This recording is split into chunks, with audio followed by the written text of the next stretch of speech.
हमारी बोली को लेके, हमारी झांगी मुल्तानी को लेके जितनी फूहड़ता हमारे ही लोगों ने इंस्टा पर फैलाई हुई है, इससे पहले कभी नहीं थी। इंस्टा भरा पड़ा है और अगर आपको, अब मैं उनको कह रहा हूँ जो मुझे सजेस्ट कर रहे हैं, आपको वो चीज़ें देखनी है तो आप वहाँ देखें, आपको तसल्ली भी होगी। लेकिन आप मेरे जैसे बंदे को अगर आप ये कहेंगे कि मैं भी वैसा कंटेंट बनाऊँ। विनोद तनेजा साहब लिखते हैं कि किशोर भाई, हमारी बिरादरी के लिए आरक्षण की जोत जगाओ। आने वाली पीढ़ियां हमें दोष ना दें, क्योंकि भारत में हम ही हैं जो आज भी रिफ्यूजी का दर्जा लिए बैठे हैं। हरियाणा में खट्टर जी लगभग 9 साल तक राज किया, बहुत अच्छा लगा। हमारा भी भारत में स्ट्रांग प्रतिनिधि होना चाहिए। ये सवाल था जिसका मुझे जवाब देना था।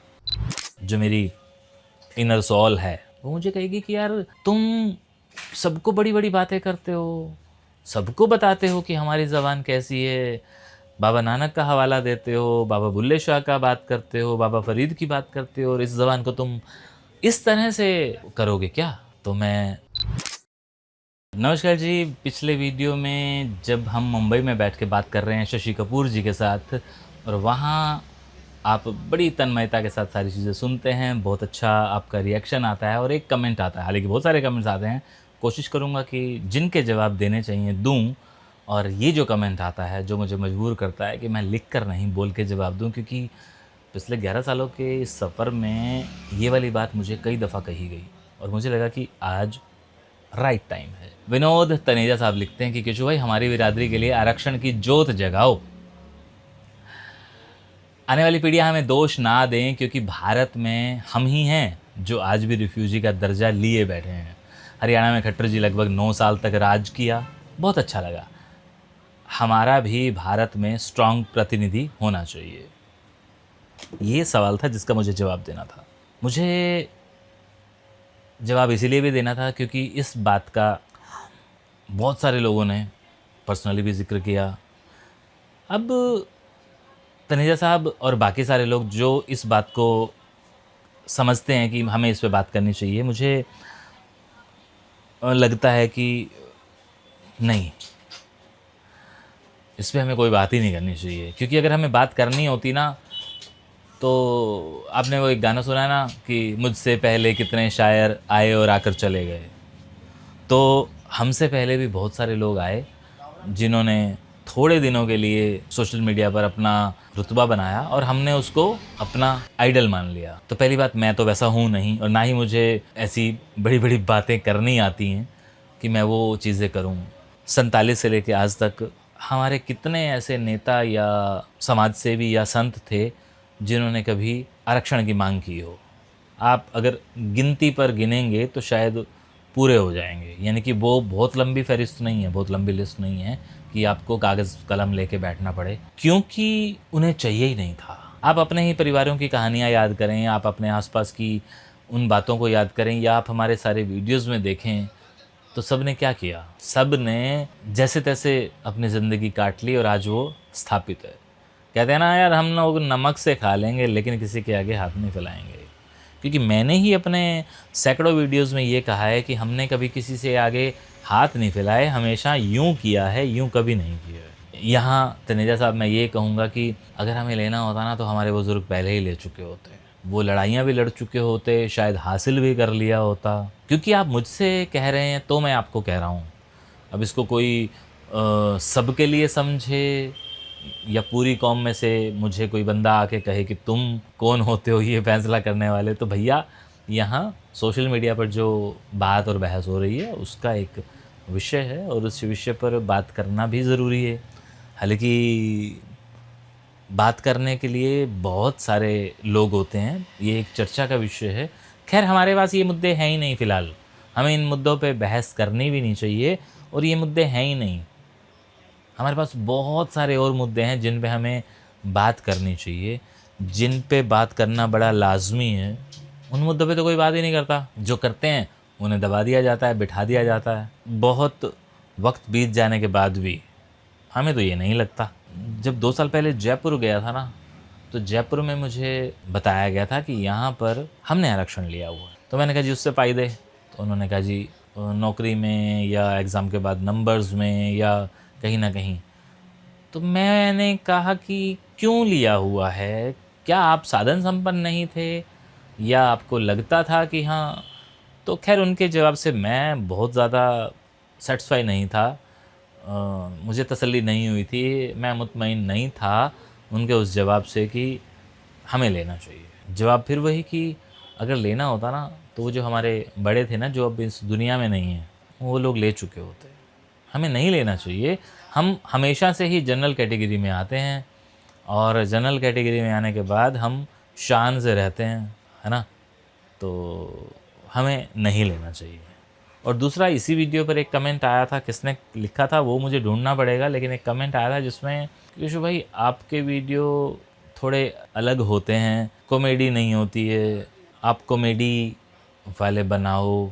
मतलब कुल मिला के मुझे वो, क्योंकि ये फ़िल्म वाला वीडियो था जिसके ऊपर ये सारे कमेंट्स हैं, तो मुझे ये सजेशंस दिया जा रहा था कि मैं मुल्तानी और झांगी भाषा को उसमें अंडरलाइन किया था कि मुल्तानी और झांगी ज़बान तो कॉमेडी है। तो यहाँ तो बहुत दुख होता है, बहुत गुस्सा आता है उन लोगों पर जो इस भाषा का मखौल बनाए हुए हैं। मुझे मेरे वेल विशर जो उस एल्गोरिदम को नहीं जानते हैं, जिन्हें नहीं पता है कि चीज़ें कैसे बनती हैं, कैसे अपलोड होती हैं, कितनी मेहनत लगती है, लेकिन वो जब अपने बच्चों को या खुद इंस्टा पे स्क्रॉल करते हुए देखते हैं तो उनका मुझे एक सुझाव ज़रूर आता है कि आप इंस्टा पे जाके देखो, कितने सारे मुल्तानी पेजेस और चैनल्स बने हुए हैं जहाँ पर मिलियन ऑफ व्यूज़ हैं। और जब मैं उसको स्क्रॉल करता हूँ तो मुझे वो व्यूज़ तो दिखाई देते हैं, लेकिन मुझे कहीं कंटेंट तो दिखाई नहीं देता, मुझे कहीं भाव तो दिखाई नहीं देते, मुझे कहीं कुछ ऐसा दिखाई नहीं देता कि जो बनाने वाला व्यक्ति उसके अंदर अपना तन, अपना मन, अपना धन लगा रहा हो, या देखने के बाद उससे देखने वाला कुछ सीख रहा हो, अर्जित कर रहा हो। चलो सीखना छोड़ो, सीखने के लिए सारा सोशल मीडिया बड़ा है। आप उससे क्या अर्जित क्या कर रहे हैं? अगर वो फूहड़ कॉमेडी को ही आप कहते हैं कि मेरे जैसा बंदा बनाए, तो कम से कम वो तो पॉसिबल नहीं है। हालांकि मैं पहले भी किसी एक वीडियो में एग्जांपल दे चुका हूँ कि हमारी बोली को लेके, हमारी झांगी मुल्तानी को लेके जितनी फूहड़ता हमारे ही लोगों ने इंस्टा पर फैलाई हुई है, इससे पहले कभी नहीं थी। इंस्टा भरा पड़ा है। और अगर आपको, अब मैं उनको कह रहा हूँ जो मुझे सजेस्ट कर रहे हैं, आपको वो चीज़ें देखनी है तो आप वहाँ देखें, आपको तसल्ली भी होगी। लेकिन आप मेरे जैसे बंदे को अगर आप ये कहेंगे कि मैं भी वैसा कंटेंट बनाऊँ, वहाँ आप तो नाउम्मीद होंगे, क्योंकि मैं वो नहीं बनाऊँगा। और मैं और मेरा परिवार भी मुझे मतलब थप्पड़ मारेगा, और मेरे अंदर का जो केशू है, जो मेरी इनर सोल है, वो मुझे कहेगी कि यार तुम सबको बड़ी बड़ी बातें करते हो, सबको बताते हो कि हमारी ज़बान कैसी है, बाबा नानक का हवाला देते हो, बाबा बुल्ले शाह का बात करते हो, बाबा फरीद की बात करते हो, और इस ज़बान को तुम इस तरह से करोगे क्या? तो मैं तो हिमाकत भी नहीं कर सकता, सोच भी नहीं सकता कि हमारी ज़बान का मैं ऐसे करूँगा। आप लोग करें, आपको लगता होगा कि हाँ आपका उस पर अधिकार है, लेकिन नहीं, हम तो कर्ज़दार हैं अपनी ज़बान के। हमें तो शुक्र मनाना चाहिए कि हम इस ज़बान के हैं, और हम अपनी ही ज़बान को इस तरह से अगर करेंगे तो नहीं। हाँ, अब कुछ लोग ये ना कहें कि आप इनडायरेक्टली उन लोगों को कह रहे हैं, तो भैया मैं किसी को नहीं कह रहा हूँ, बिंदास आप मिलियंस में जाएं, है ना, बिलियंस में जाएं, जितना मर्जी करें आप करें। आपके घर में सिल्वर बटन्स आएँ, गोल्डन बटन आएँ, डायमंड बटन्स आएँ, आप करें जो आपको करना है। लेकिन मैं आपको नहीं कह रहा हूँ, मैं अब फ़िलहाल उस शख्स को कह रहा हूँ जिस शख्स ने इस पर एक कमेंट किया है, और कमेंट आपके सामने है, क्योंकि मैं अभी नहीं, रिकॉर्डिंग के बाद उसका स्क्रीनशॉट लेके अब पेस्ट कर रहा हूँ, ठीक है।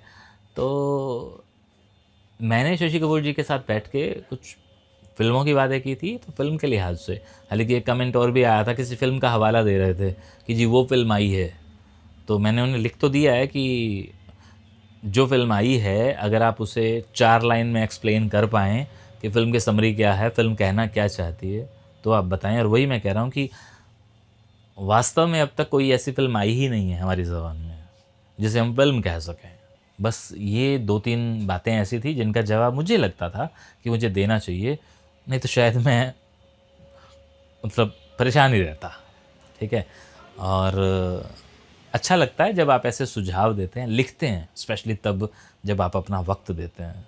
लेकिन दुःख होता है यार कि आप मुझसे जुड़े हुए हैं और आप मुझे जानते हैं, फिर भी आप इस तरह से वो कह रहे हैं, तो लगता है कि नहीं यार, वो बेमन से आप हमें देखते हैं, लेकिन आप देखना वो चीज़ें चाहते हैं। नहीं, हम नहीं कर सकते हम। या तो हम कुछ नहीं करेंगे और अगर करेंगे तो फिर कुछ ढंग का करेंगे। हम भी कॉमेडी करेंगे, हम भी कर सकते हैं। हम अगर करेंगे तो कम से कम एक सेंसिबल कॉमेडी होगी। कुछ उसका लॉजिक होगा, कुछ उसके किरदार जब बात करेंगे तो कम से कम सिर्फ वही 3-4 गालियाँ नहीं होंगी, साफ़ सुथरे लफ्ज़ भी होंगे, जो अभी भी आज भी आप अपने आसपास अपने बुज़ुर्गों से सुनते होंगे या आप हमारे वीडियोज़ में सुनते होंगे या आपको अपने बुज़ुर्गों के ही याद आते होंगे।